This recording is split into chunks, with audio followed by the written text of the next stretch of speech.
여러분 안녕하세요. 오늘은 좀 민감한 부분에 대해서 저의 의견을 말씀드리겠습니다. 누구한테 저희 방식에 농사 오르니까 하시라, 어디 가서 하지 않습니다. 코로나 이후에 때는 교육조차도 안 하고요. 단지 저의 매체에서 어떻게 농사 짓고 있다고 하는 그 얘기만 할 뿐이죠. 제가 어떻게 농사 짓는 거를 소개하는 자체도 공격이 대상에서 꼬투리 잡으려고 합니다. 이게 현실인데요.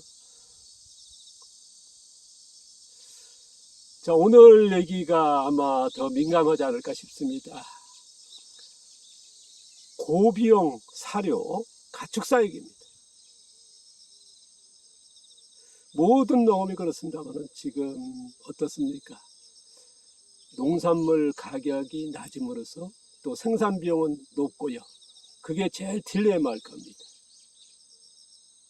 그러다 보니까 이제 규모화 하고 있고, 하지만은 규모화도 한계가 있죠. 기계화라든가 그런 생산 비용을 줄이는 방법의 규모화는 이상적입니다만은, 그러나 인건비라든가 생산 비용이 높은 규모화는 되려 발목을 잡고 있습니다.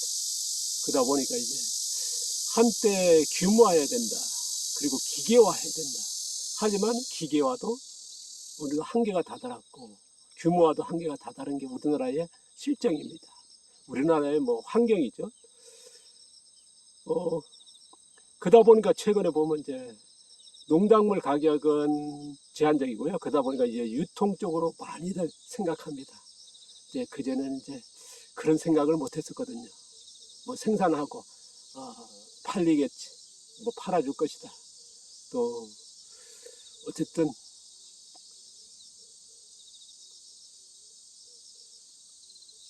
정부에서 각 지역의 지자체가 생산 비용 정도는 어떻게 될 것이다 하는 그것도 많았습니다. 제가 이제 20대, 지금부터 40년 전에 농사 지었더니 양배추 재배했더니 똥값이 됐고, 큰 송아지 사가지고 큰 소가 되고 송아지 나니까 되려 더 싼 그거 파동을 겪고 나서 이제 어떻게 방법을 찾지? 선배들 하더라고. 그러니까 농사를 안 짓는 것이다. 그래서 충격을 받았습니다. 3년마다 그런 파동이 온다는 겁니다. 그럼 내가 이제 계속 농사를 짓는다면 이걸 해결 안 하고는 안 되겠다. 그래서 간 게 가락시장이었습니다. 가락시장에서 거기에 보면 이제 큰 시장이다 보니까 이제 상인들이 이제 거기에 중매인들은 거기 사고 이제 차로 이동해야 되는, 거기에 보면 이제 날라야 되니까, 운반해야 되니까, 그래서 풍거리라고 합니다. 니아까. 그리고 저는 이제 그 당시에도 지게질도 하고 그러면서 그 상인들을 무조건 보면요, 제가 이제 통로, 가락시장이 지금도 있으면 그 통로에서 니아까 세워놓고 거기서 자고 그랬습니다. 지다 보면 이제 사장이 안 나오든가 아니면 종업원이 안 나와서 되게 바쁜 가게들이 있습니다. 그러면 이제 무조건 도와주는 거죠. 그러다 보면 이제 안명이들 풍거리인데, 니아까꾼인데 왜 도와주지? 처음에 이상했습니다만 그게 계기가 되고, 곳곳에 상인분들이 전제 가만히 앉아 있어도요, 저쪽에서 부릅니다. 왜? 그게 인연이 되고 하다 보니까 이제 그쪽에서 거의 2년 반 생활을 했었는데요. 거기서 본 거는 뭐냐면 유통의 문제는 되게 해결이 어렵다. 그래서 그러면 어떻게 해야 되나. 그래서 지금의 농업 방식을 찾았고, 그리고 가축사육도 마찬가지입니다. 제가 이제 가축사육에서 제일 난감한 게 뭐냐면 외국 사료라는 거거든요. 그 당시도 그렇습니다. 곡물 사료도 다 외국 거니까요. 풀만 이제 재배한 거지. 소 같은 경우는 풀을 먹일 수 있고 말도 먹일 수 있고 염소도 먹일 수 있습니다. 돼지나 닭은 거의 외국가 아닙니까? 그러니까 그 외국의 가격에 따라서 좌우하고, 그게 제일 큰 고비용이라는 거예요. 가축에 또 관심 가진 게 뭐냐 그러면요. 농작물은 굉장히 생산량에 좌우됩니다. 그래서 생산 파동이 자주 오거든요. 축산물도 그렇습니다만은 그러다 보니까 이제 럭셔리적인 지금의 그 당시 안 나와 있는 새로운 농업을 해야겠다. 그러니까 뭐 1,000원짜리 계란 100만 원 돼지였죠. 뭐 지금은 많은 분들이 이제 1,400원까지 계란 나오고 2,000원짜리 계란까지 이제 뭐 얘기를 하고 합니다만은 그 당시 1,000원은 뭐 상상도 못할 가격이었거든요. 돼지도 마찬가지. 그래서 그런 거를 결정했을 때에 어쨌든 외국 사료를 해가지고는 안 되겠다. 그리고 또 하나 문제는 뭐냐면 국내에서 외국 사료 안 하고 GMO 옥수수라든가 수입된 공장사를 안 한다. 그럼 국내산에 있을 때 어마어마한 보통 3배, 5배의 가격이 비싸지 않습니까? 곡물들이 외국에 비해서. 그럼 그걸로 해서 만들어서는 택도 없다는 거거든요. 그리고 닭을 건강하게 키워야겠다. 항생제를 안 써야겠다. 이런 걸 저 해보니까요. 그래서 뭘 해야 되나 찾아본 게 바로 이제 제가 이제 주목한 게 닭이었습니다. 왜냐하면 계란은 채소를 안 먹어도요. 계란은 꼭 먹거든요. 꼭이란 표현이 그렇으면 소비량이 일정합니다. 시장에 크게 좌우하지 않습니까? 그래서 이게 변동이 적구나. 그리고 이거를 어떻게 조금 럭셔리적인 가격, 1,000원짜리 가격, 뭐 이런 짜리로 가능했다. 그러면 국내산 사료를 만들어야 되는데, 그리고 항생제 안 써야 되는데, 그럼 뭐냐? 뭘 해결해야 되냐? 한 개 찾아낸 게 바로 조리의 소화율이었습니다. 또 외국 사료를 대체한다, 아까도 했습니다만 이제 어마어마한 고비용 아닙니까? 그럼 고비용이 문제를 해결해야 되고 항생제 안 쓴다면 건강한 정말 면역 체계를 갖춘 그런 닭을 지금까지 나와 있는 사육 방식은 안 된다는 거예요. 그래서 주목한 게 바로 소화율이었습니다. 조류가 30에서 70%. 그러면 우리가 평균적으로 50%가 소화되고 뭐 100kg 먹었다. 그럼 50kg만 소화되고 50kg 버리는 거 아니겠습니까? 그게 야생 조류거든요. 그러면 사육하는 닭은 그보다는 좀 떨어지겠죠. 뭐 높을 수도 있습니다만은 한 40%가 보자. 그러면 100kg 먹었을 때 40kg만 사용하고 60kg는 똥으로 낭비되는 거죠. 아마 닭을 키우시면 아시거든요. 사료들이 보입니다. 물을 이렇게 뿌리면요. 분변토가 죄송합니다. 분변토 나오는데 그걸 물 뿌리면 이제 사료들이 그냥 뭐 그대로 보이거든요. 그 정도로 이제 소화율이 낮습니다. 그러면 방법이 찾아낸 게 뭐냐? 소화율을 높일 수 있는 그러면 사료의 가격을 생산 비용이 제일 높은 게 가축에서는 뭐냐면 어쨌든 사료거든요. 그게 제일 저하합니다. 처음에 뭐 시설 비용이라든가 그런 것도 들어갑니다만은 어쨌든 계속적으로 장기적으로 봤을 때 제일 문제가 뭐냐? 비용이 많이 들어가는 게 계속 들어가는 게 사료 아닙니까? 축사 신청은 제일 처음 창업 비용이고요. 그러면 생산 비용을 줄이는 건 사료 비용이다. 그러면 사료 비용을 어떻게 줄였냐? 바로 그런 걸 찾고 그런 게 뭐냐? 낭비된 걸 줄이자. 그리고 거기서 뭐냐? 항생제 안 쓴다. 그럼 건강하게 내가 급여하는 사료의 양을 거기에 영양이 들어가 있는 게 아닌 그거를 대부분 흡수하는. 그래서 제가 중요한 게 80% 90%의 소화율을 높이자. 제가 아까 얘기했습니다. 야생주는 50% 우리가 사육하는 닭이 한 40% 소화율이다. 그러면 저는 소화율을 8, 90% 2배 이상 높여야겠다. 그럼 높이기 위해서는 어떻게 해야 되나?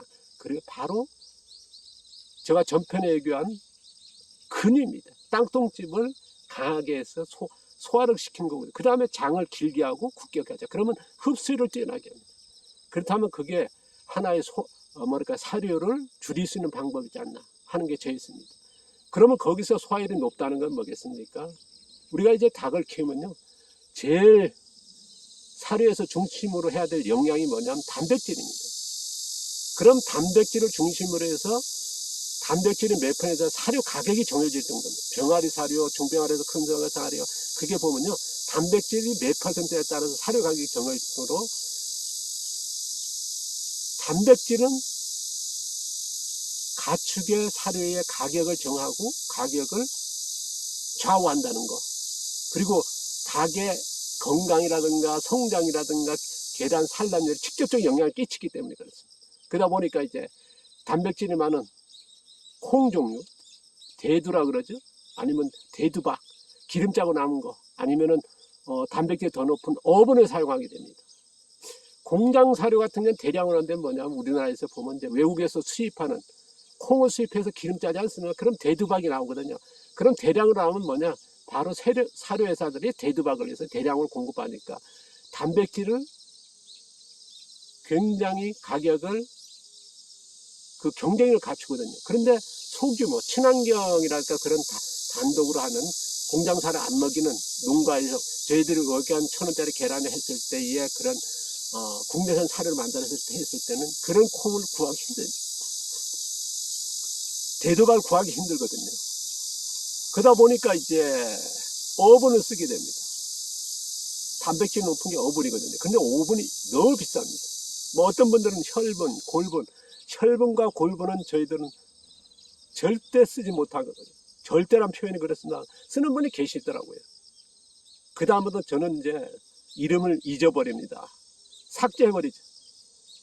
뭐 골분과 혈분 왜 그런지는 이제 나중에 얘기할 거고 그걸 아시는 분들은 많으실 겁니다. 어쨌든 어분을 권장하지는 않습니다. 왜냐하면 고가다 보니까. 대신에 뭐냐? 바로 소화를 8, 90% 높이는 닭을 키워내죠.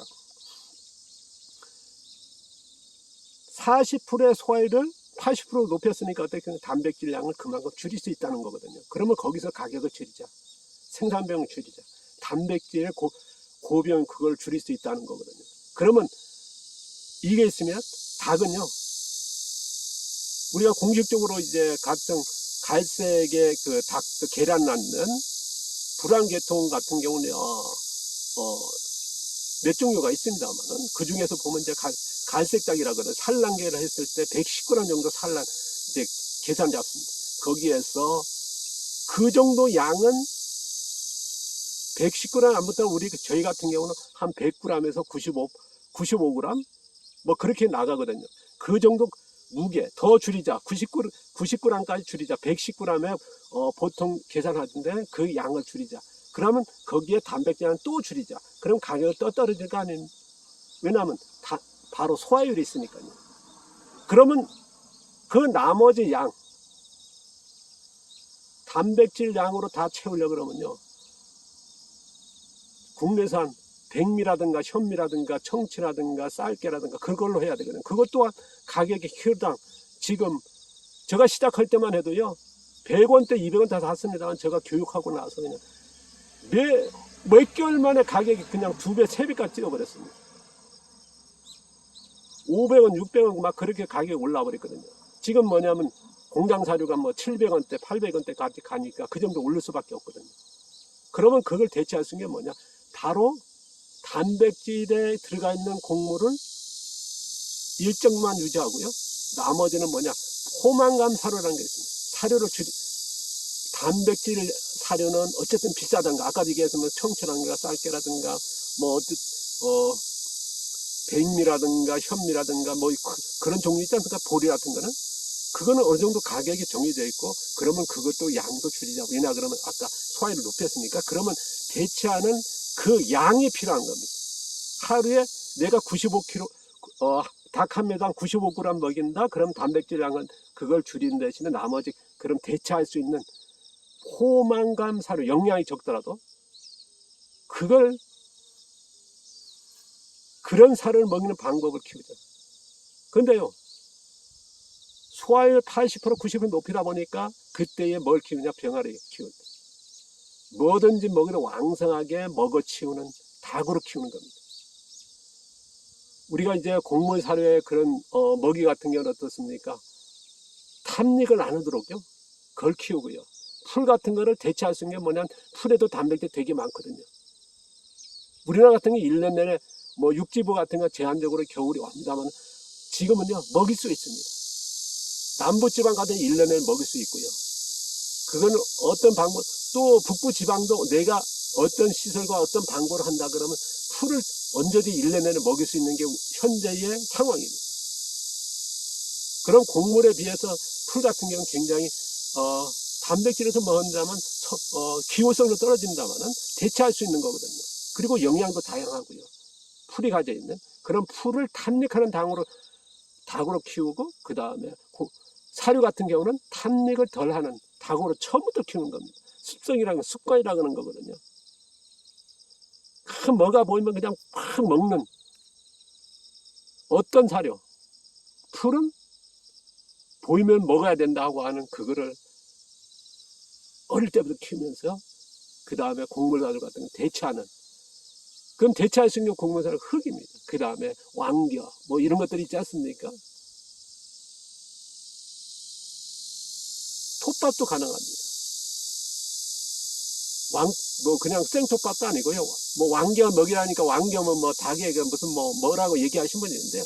그냥 왕겨 먹이는 거 아닙니다. 대체할 수 있는 줄일 수 있거든요. 그래서 뭐 이런 방법으로 이제 어쨌든 사료 비용이 비싸다, 고비용이다, 단백질은 어쨌든 일정량을 해야 되거든요. 산란율을 어떻게 맞춰야 되고, 그러다 보면 이제 그리고 어쨌든 지방이죠. 지방과 단백질은 어느 정도 유지해야 되는데, 그 다음에 탄수화물도 유지해야 되는데, 그런 방법에서 소화율을 80, 90% 높였다. 그러면 그런 것들을 고급 사료를 비싼 가격을 사료를 줄이면서 대신에 대체하는 충분한 양은 돼야 된다. 왜냐하면 내가 195 닭 한 마리당 95g 먹인다. 95g 먹이는데 거기에 단백질에 곡물 같은 비싼 거를 줄일 수 있다는 거. 뭐 이런 걸로 해서 생산 비용을 줄이는 거고요. 대체하는 거고요. 그리고 아까 뭐 미비합니다마는 탐닉과 탐닉 안 하는 그런 방법으로도 하나의 큰 영향을 끼칩니다. 지금 보면 이제 많은 농가들이 보면 이제 자가사를 만드는 보면요, 생산 비용 굉장히 높아지고 있어요. 높은 건 뭐냐면 쉽게 가려고요. 제일 근본적인 게 뭐냐? 바로 소화율입니다. 소화율 40% 해가지고 사료를 만들었을 때 가격은요 굉장히 높습니다. 소화율 8, 90% 만들어 놓고 사료를 만들면 가격이 전혀 달라지거든요. 대체할 수 있는 자원도 다양하고요. 그런 다로 키우냐 안 크냐. 근데 그런 것들은 별로 관심 없고 대체 사료만 찾고 있습니다. 그러다 보니까 가격은 올라가고, 그러다 보니까 이제 어분들을 많이 쓰면 어분은 굉장히 비싸거든요. 그러다 보니까 뭐냐, 산란율을 높여야 되는 겁니다. 산란이 높다는 건 뭐냐, 계란의 품질이 그만큼 떨어지고 닭이 산란 기간이 짧아지고요. 그게 악순환이 되는 거거든요. 그러니까 근본적인 뭐 근본적인 표현이 맞을지 모르겠습니다. 어쨌든 간에 그게 반복되는데, 어쨌든 접근 방법이 다양한 것 같습니다.